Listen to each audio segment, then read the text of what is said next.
Bismillah. Ninia suivit les servantes jusqu'à la lingerie, y déposa son fardeau. L'une d'elles l'interpella. Je ne te connais pas, tu es nouvelle? Je viens dès quelques jours, improvisa-t-elle, à cause des soldats. C'est vrai, il y en a de plus en plus, et leurs rondes ont doublé.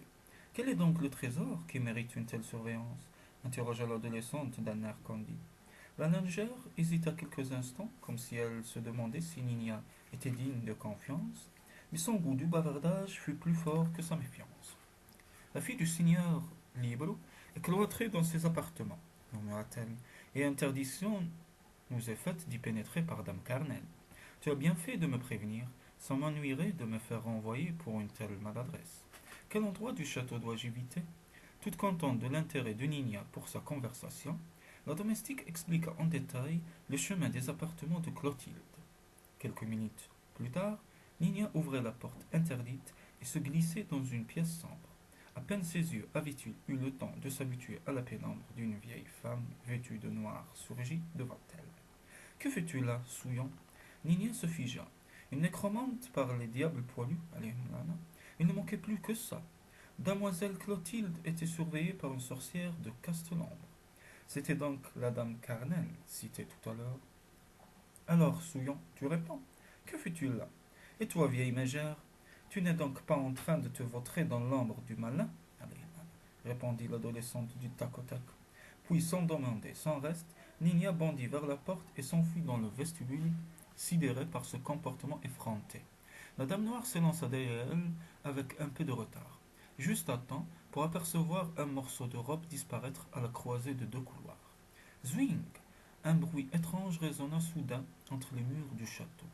Dame Carnel, qui courait à la suite de la fugitive, entra en collision au détour du couloir avec Nino, qu'elle envoya contre le mur. Où est passée la fille? Cria la sorcière sans s'arrêter. À droite, madame, à droite, cria l'écuyer. Nino se retourna prestement, la voie était libre. Est-ce toi qui as fait déguerpir la vieille sorcière? Sur le seuil d'une porte, une jolie brunette aux traits réguliers et au regard clair l'examinait avec intérêt. En quelque sorte, noble demoiselle, dit le Jouvençon en s'inclinant de manière coquine. Cela mérite récompense, reprit la jolie petite brune, à moins que tu ne fasses partie de la bande de soudards qui a investi notre château. Pardon. Ces vauriens sont autant mes ennemis que les vôtres. Clotilde, car ce ne pouvait être qu'elle, hésita encore un instant puis dit Viens, entrons. Après avoir traversé la première pièce sombre, qui était l'antre de la nécromante, ils pénétrèrent dans une sorte de boudoir tapissé de tentures roses et meublé avec goût. Dis-moi, comment as-tu fait pour éloigner Dame Carnel? C'est un secret, demoiselle. Peut-être vous le dirai-je un jour. Tu m'as l'air bien mystérieux. Peux-tu me dire ton nom au moins? Je m'appelle Nino. J'arrive d'un lointain pays. Je ne suis à Forlange que depuis quelques jours. Mais j'ai appris que le château est sous bonne garde et que Messire Libero est entre les mains des mercenaires de Rancor. Je suis Clotilde, la fille de Libero. Que viens-tu faire au château? Savez-vous garder un secret, demoiselle Clotilde? L'écuyer s'arrêta brusquement, se demandant jusqu'à quel point il pouvait se confier à cette jeune fille. Il lui jeta un regard offensé. Pardonnez mon impertinence, plaida-t-il, c'est que je risque gros, et je ne suis pas seul en cause. Allons, ne te fais pas prier. Je suis enfermé depuis des mois et je n'ai que peu de nouvelles de l'extérieur. Savez-vous au moins où est votre père? L'interrompit Nino. Dans l'autre aile du château, sous bonne garde, hélas. Nous nous rencontrons parfois, mais toujours en présence de la vieille sorcière. Nino se dit qu'avec un peu de chance, la princesse avait été dirigée sur la bonne voie. Qui es-tu? Insista Clotilde.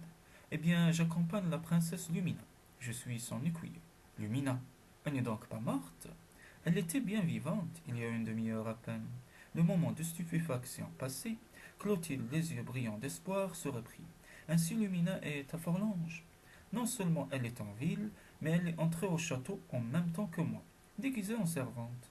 Devant l'air effaré et inquiet de Clotilde, Nino lui conte alors, par le menu, leurs faits et gestes depuis leur arrivée dans la cité. Quel courage, murmura-t-elle à plusieurs reprises. Évidemment, Nino eut tendance à se donner le beau rôle de l'aventure. La modestie n'avait jamais été un trait dominant de son caractère. Il passa cependant sous silence sa faculté de se transformer en Nina à volonté.